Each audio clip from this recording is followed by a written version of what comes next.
सो आज की इस वीडियो में हम बात करने वाले हैं पास्ट इंडेफिनिट टेंस के बारे में। ये टेंस सबसे ज्यादा यूज किया जाता है इंग्लिश लैंग्वेज में। और अब मेरी आपसे रिक्वेस्ट है कि अगर आपने हमारी इससे पहले वाली प्रेजेंट टेंस की वीडियोस नहीं देखी हैं सो आपसे रिक्वेस्ट है कि उन वीडियोस को पहले देख लीजिए जाके, क्योंकि ये पूरा एक सीक्वेंस है। वन बाय वन आप वीडियोस को देखेंगे, उनको अपनी लाइफ में प्रैक्टिस करेंगे, तभी आपको ज्यादा बेटर तरीके से समझ में आएगा। और एक और रिक्वेस्ट है आपसे कि एक ही दिन में सारी वीडियो को देखने से अच्छा है कि आप पहले एक वीडियो को देख लें और उसको अपनी लाइफ में उतार लें, प्रैक्टिस कर लें अच्छी तरीके से। जब उन सेंटेंसेस को अपनी लाइफ में आप बोलने लग जाएं, लिखने लग जाएं, पढ़ने लग जाएं, समझने लग जाएं, उसके बाद नए टेंस को पढ़िए। सो एक टेंस अगर आप एक दिन में पढ़ते हैं तो 6-7 दिनों में आप सभी टेंसेस को कंप्लीट कर पाएंगे, क्योंकि जर्नली जो टेंसेस हम रियल लाइफ में यूज करते हैं वो हमारे मात्र 6 हैं। सो अभी तक हमने प्रेजेंट कॉन्टिन्यूअस, प्रेजेंट परफेक्ट और प्रेजेंट इंडेफिनिट को पढ़ लिया है। सो आने वाली क्लासेस में, जैसे आज की क्लास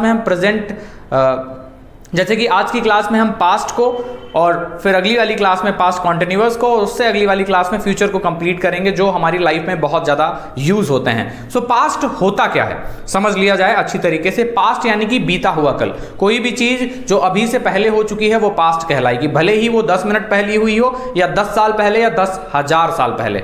एग्जाम्पल के लिए, राम किल्ड रावण। अब it happened like 7,000 years back. लगभग 7,000 साल पहले ये घटना घटित हुई थी, लेकिन फिर भी हम कहेंगे राम किल्ड रावण, यानी कि पास्ट इंडेफिनिट टेंस में ही इस सेंटेंस को बनाएंगे। I passed my high school इन 2010। मैंने 2000 में अपना हाई स्कूल पास किया था। 2010 में, सॉरी, नॉट 2000 में। सो 2010 में मैंने जब अपना हाई स्कूल पास किया तो अभी इसको 13-14 साल हुए हैं, देखा जाए एक प्रकार से। ये भी एक घटना पास्ट में ही घटित हुई है। आई एट बिरयानी यस्टरडे। मैंने कल रात में बिरयानी खाई थी। इसको तो देखा जाए 10 घंटे भी नहीं हुए ठीक तरीके से। सो कॉन्सेप्ट हमें यह समझना है कि पास्ट में घटित किसी भी घटना का, भूतकाल में घटित किसी भी घटना को बताने के लिए हम पास्ट का इस्तेमाल करते हैं। और पास्ट एक ऐसा टेंस है, चाहे आप इंग्लिश की बात करें, हिंदी की बात करें, गुजराती की बात करें, या किसी अन्य भाषा की बात करें, सबसे ज्यादा आप पास्ट में कॉन्वर्सेशंस करते हैं। यानी आज की क्लास को सीखने के बाद आप बहुत सारी चीजों को बताने योग्य हो जाएंगे, यानी कि आपके जीवन में जो घटनाएं घटित हुई हैं उन्हें आप बताने लग जाएंगे। So hopefully you are enjoying our classes. अगर आपको हमारी क्लासेस अच्छी लग रही हैं तो please do subscribe to this channel, like करिए और अपने फ्रेंड्स के साथ शेयर करिए जो भी इंग्लिश सीखना चाह रहे हैं। सो आज हम पास्ट टेंस के जैसे बारे में बात कर रहे थे, तो उससे पहले आपको पता है कि मैं हमेशा क्लास जो स्टार्ट करता हूं वो वर्ब की फॉर्म्स के साथ स्टार्ट करता हूं। तो चलिए शुरू करते हैं। तो गो की सेकंड फॉर्म होती है वेंट, थर्ड फॉर्म होती है गॉन, और आईएनजी लग जाए तो क्या हो जाएगा, गोइंग। जिन लोगों ने भी हमारी इससे पहले वाली क्लासेस अटेंड की हैं उनको अभी आज वाली क्लास पूर्ण रूप से समझ में आने वाली है। जिन्होंने नहीं अटेंड किया उन्हें भी समझ में आएगी, लेकिन फिर भी उनसे रिक्वेस्ट है कि डिस्क्रिप्शन में लिंक हमने डाल दिया है, आप जाकर उन वीडियोस को जरूर देख लीजिए। तो सबसे पहले हम गो की बात करते हैं। गो का इस्तेमाल हम प्रेजेंट में करते हैं। I go, he goes, I attend the class, यानी फर्स्ट फॉर्म का इस्तेमाल प्रेजेंट इंडेफिनिट टेंस में होता है। इसके बारे में हमने पढ़ लिया है। अब बात करें आईएनजी की, तो इसका इस्तेमाल करते हैं हम प्रेजेंट कॉन्टिन्यूअस में। वैसे कॉन्टिन्यूअस में होता है, लेकिन जो हमने पढ़ा है वो प्रेजेंट कॉन्टिन्यूअस पढ़ा है। तो प्रेजेंट कॉन्टिन्यूअस में हम इस्तेमाल करते हैं गोइंग का। I am going, I am playing, I am speaking. Going ही नहीं, किसी भी वर्ब में आप आईएनजी लगा सकते हो। मेरा कहने का तात्पर्य आईएनजी से था। उसके बाद गॉन आप प्रेजेंट परफेक्ट में इस्तेमाल करते हैं जब भी हमारा कोई काम तुरंत खत्म हो गया होता है। सो बचा है हमारे पास सेकेंड फॉर्म, यानी कि पास्ट की जब भी आप बात करोगे तो आप सिर्फ वर्ब की सेकेंड फॉर्म का इस्तेमाल करेंगे। ना पता होने के केस में आपको याद है मैंने बताया था कि आप ईडी का इस्तेमाल कर सकते हैं सेकेंड फॉर्म और थर्ड फॉर्म में। तो एग्जैक्टली यहां पर हम सेकेंड फॉर्म का इस्तेमाल करेंगे पास्ट में चीजों को बताने के लिए। पास्ट हमारा बहुत इजी है। क्यों इजी है? क्योंकि पास्ट में सभी के साथ रूल्स एक जैसे होते हैं। जैसे आपने प्रेजेंट कॉन्टिन्यूअस पढ़ा, आई के साथ एम लगता है, यू के साथ आर, और ही के साथ इज लगता है। Very good. आई के साथ हैव लगता है, यू के साथ हैव लगता है, ही के साथ हैज लगता है। Very good. ऐसे ही प्रेजेंट की जब हम बात करते हैं, आई गो होता है, ही गोज होता है। यानी कि हर जगह पर जितने भी टेंस हमने पढ़े हैं यहां पर अलग अलग रूल्स यूज हो रहे हैं, अलग अलग व्यक्तियों के साथ या पर्सन्स के साथ। लेकिन आज की क्लास जो है वो पास्ट के बारे में है, और पास्ट में हम सभी व्यक्तियों के साथ सेम रूल्स यूज करते हैं। यानी पास्ट में किसी भी घटना का घटित होना आपको बताना हो कि ये हुआ था, या मैंने किया था, उसने किया था, या ऐसा हुआ था, बारिश हुई थी, कुछ भी हुआ हो, पास्ट में घटित किसी भी घटना को आपको बताना हो तो आप यहां पे सब्जेक्ट रखेंगे, और सब्जेक्ट के बाद डायरेक्ट आपको वर्ब की सेकेंड फॉर्म रखनी है। सब्जेक्ट के बाद डायरेक्ट हमें वर्ब की सेकेंड फॉर्म रखनी है। अब गो की सेकेंड फॉर्म वेंट होती है। So I went to college, my father went to office, my mother went to temple, my elder brother went to gym. My sister went to school, Modi ji came to Lucknow, Yogi ji went to Pakistan, India, कहीं पर भी गए हों। Just take an example what I am saying over here. The concept is कि हमें verb की second form का इस्तेमाल करना है जब भी हमें सेंटेंसेस बनाने हैं। You got it? तो इस प्रकार आप वर्ब की सेकेंड फॉर्म का इस्तेमाल करके पास्ट बना सकते हैं। कुछ एग्जाम्पल्स मैं आपको और भी देना चाहूंगा। अब राम ने रावण को मारा, अब राम हमारा सब्जेक्ट हो गया, ठीक है। किल अब सेकेंड फॉर्म है तो किल्ड हो जाएगा, Ram killed Ravan. India match जीत गई, इंडिया हमारा सब्जेक्ट है यहां पर। जीतना क्या होता है? विन। विन की सेकेंड फॉर्म विंड आप कर सकते हैं लेकिन वॉन होता है, तो India won the match. My cell phone, my cell phone ये मेरा सब्जेक्ट है, टूट गया। टूटना क्या होता है? ब्रेक। ब्रेक की सेकेंड फॉर्म क्या होती है? Broke. My cell phone broke. अब कल बारिश हुई थी, it rained, it rained. I played cricket, I went to college, my father came yesterday. Second forms का आपको ख्याल रखना है। आप कहोगे सेकेंड फॉर्म सर याद नहीं होती। देखिए, आप जितना ज्यादा इनको यूज करना स्टार्ट करेंगे उतनी ही जल्दी आप वर्ब्स को याद कर पाएंगे, आप उनकी फॉर्म्स को याद कर पाएंगे। अगर आप ये सोचें कि वर्ब्स की जो फॉर्म है ना मुझे वो याद नहीं करनी है, बस मुझे याद हो जाए, वैसे तो याद नहीं करनी है और याद हो जाए तो पॉसिबल नहीं है ना। आपको याद करना पड़ेगा और याद करने का सही तरीका जो है वो ये तरीका है कि आप वर्ब की फॉर्म्स का इस्तेमाल करना स्टार्ट करें। जैसे आईएनजी और थर्ड फॉर्म की बात करें तो काफी हद तक आपको याद हो गई क्योंकि आपने उनको अपनी रियल लाइफ में यूज करना स्टार्ट किया। वैसे ही सेकंड फॉर्म्स को भी आप आसानी से याद कर पाएंगे, लेकिन उसके लिए आपको एक चीज का ध्यान रखना है कि वर्ब्स की फॉर्म याद करने के लिए आपको प्रैक्टिकल तरीके से इनको यूज करना स्टार्ट करना पड़ेगा अपनी लाइफ में। अगर नहीं यूज करेंगे तो बहुत रेयर चांसेस है कि आपको वर्ब की फॉर्म याद रह जाएंगी लंबे समय तक। आप याद तो कर लोगे, आप याद तो कर लेंगे, लेकिन 2, 4, 10, 15, 20 दिनों के अंदर ही आप उनको भूलने लग जाएंगे। ये चीज की एक थोड़ी सी प्रॉब्लम हमारे साथ रहती है। ये सबके साथ होता है, आप ही के साथ नहीं है। चीजों को यूज करना स्टार्ट कर देंगे तो जल्दी आप भूलेंगे नहीं। सो वर्ब की सेकंड फॉर्म पास्ट में किसी भी घटना का वर्णन करने के लिए आप यूज करते हैं। सो वीडियो को पॉज कर दीजिए जैसा हमेशा मैं अपनी वीडियोज में करता हूं और सेंटेंसेस लिखिए 10 I, you, he, Ram, Ravi, my father, my brother के साथ सेंटेंसेस बनाइए सेकंड फॉर्म का इस्तेमाल करके। अगर सेकंड फॉर्म नहीं पता है आपको सो आप ईडी का इस्तेमाल कर सकते हैं या गूगल सर्च कर सकते हैं। चलिए बनाइए। सो होपफुली आपने सेंटेंसेस अपनी नोटबुक में बना लिए हैं।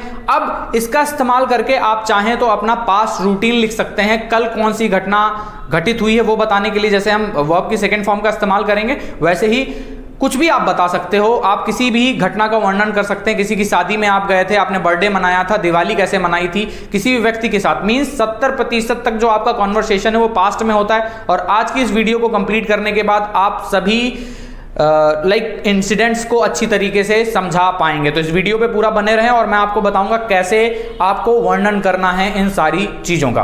तो सबसे पहले मैंने कल क्या किया था मैं आपको बताता हूं। अब जो कल किया था उसी चीज को बस ग्रामर समझनी है। मैं कल, परसों, नरसों, आज से 10 साल पहले, 5 साल पहले, 6 साल पहले दिवाली कैसे मनाई थी, इसी कॉन्सेप्ट को यूज करके बता सकता हूं। तो मैं अपना रूटीन आपको एक बार बताने जा रहा हूं, आप ध्यान से सुनिएगा और आपको काफी ज्यादा हेल्प होगी पास्ट में घटित घटनाओं का वर्णन करने में। So let's go ahead. So I got up around 6 a.m. and after that I took second form. I took 2 glasses of water and after taking 2 glasses of water I brushed my teeth and did my nature calls, and after doing my nature calls I took bath, and after taking bath I got ready for my office.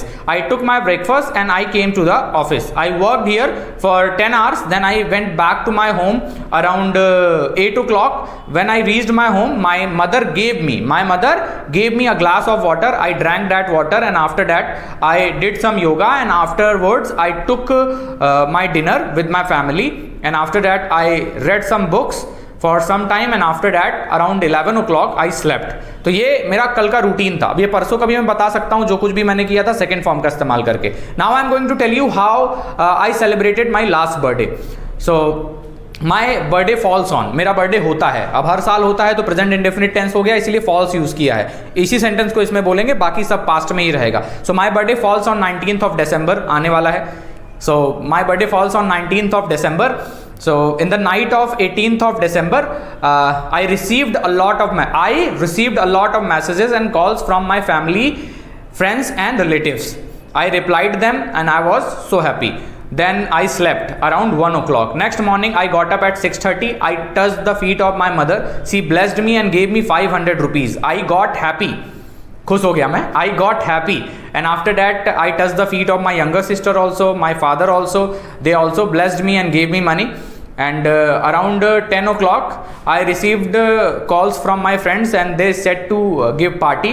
So I went to Crown Mall and I threw the party to my friends. Throw the party होता है, throw की second form threw होती है. तो I threw the party to my friends and after that I came back from there around 6 o'clock. As I reached my home, I saw my home was decorated beautifully. They surprised me. My family and friends were there and I celebrated birthday with them. And in the night I received a lot of gifts. I opened those gifts and I was so happy because I received a lot of gifts and I took dinner and after that I slept. So this was my birthday celebration. So this how you can write any incident that happened in past with I, with you or with he.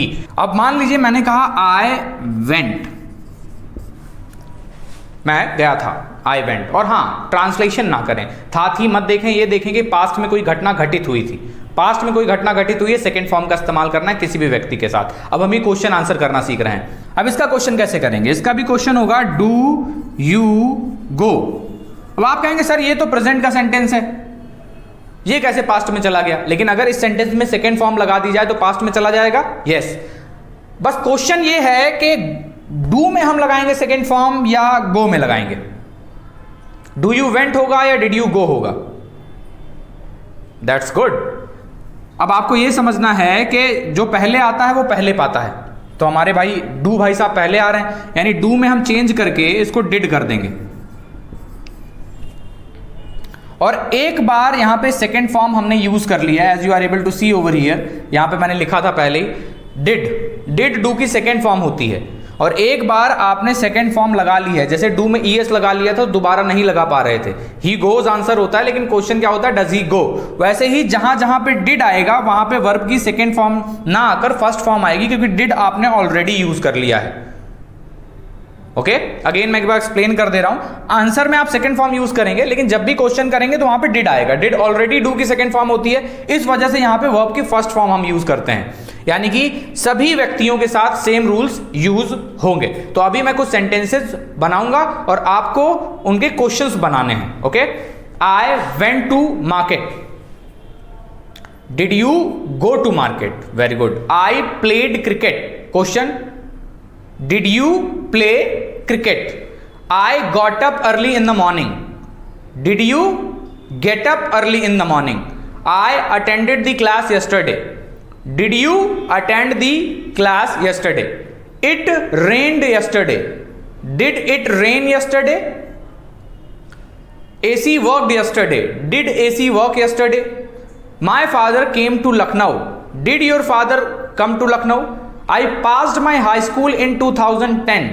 Did you pass your high school in 2010? इस practice को आप दोबारा से कर सकते हैं. Video को back कर लीजिए और एक बार चाहें तो दोबारा से प्रैक्टिस कर सकते हैं आप. आपके लिए अच्छा रहेगा. सो होपफुली आपको कॉन्सेप्ट समझ में आ रहा है. यानी कहने का तात्पर्य है, आप चाहें तो इसका स्क्रीनशॉट ले सकते हैं. That would be good for you. Take a screenshot. So hopefully आपने स्क्रीनशॉट ले लिया. अब आगे बढ़ते हैं. डिड, सब्जेक्ट और वर्ब प्लस सेकेंड फॉर्म नहीं, फर्स्ट फॉर्म, क्योंकि डिड लग चुका है. आंसर अगर आप देंगे तो subject verb plus second form. अगर आप मना कर देंगे तो डू से क्वेश्चन हुआ था, डू नॉट आया था. डज से हुआ था, डज नॉट आया था. हैव से हुआ था, हैव नॉट आया था. हैज से हुआ था, हैज नॉट आया था. अगर आगे विल से भी होगा तो विल नॉट आएगा. जिससे क्वेश्चन उसी के साथ नॉट. तो यहां पर डिड नॉट. और आप बताइए डिड नॉट के बाद वर्ब की फर्स्ट फॉर्म या second form? Exactly, good, first form. क्यों फर्स्ट फॉर्म? क्योंकि ऑलरेडी आपने यहां पर डिड का इस्तेमाल कर लिया है. अब प्रैक्टिस करते हैं स्पीक इन इंग्लिश के साथ. Did you speak in English? I spoke in English. I did not speak in English.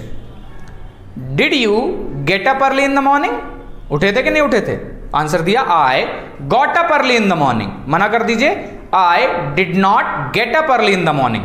Did your father go to office? My father went to office. My father did not go to office, went नहीं हो सकता क्योंकि आपने did का इस्तेमाल कर लिया है। So did you go to college? I went to college, I did not go to college. Did you speak in English? I spoke in English, I did not speak in English. Did you attend the class yesterday? I attended the class yesterday, I did not attend the class yesterday. Did India win the match? India won the match, India did not win the match. Did you take bath? I took bath, I did not take bath. Did Rahul come? Rahul came, Rahul did not come. अब आपको एक चीज समझनी है, देखिए मैंने translation का बिल्कुल भी यहां पे इस्तेमाल नहीं किया है इन वीडियोस को बनाने के लिए। सो आपसे रिक्वेस्ट है कि आप भी इसी तरीके से इसको समझें और अपनी लाइफ में प्रैक्टिकली यूज करना स्टार्ट करें।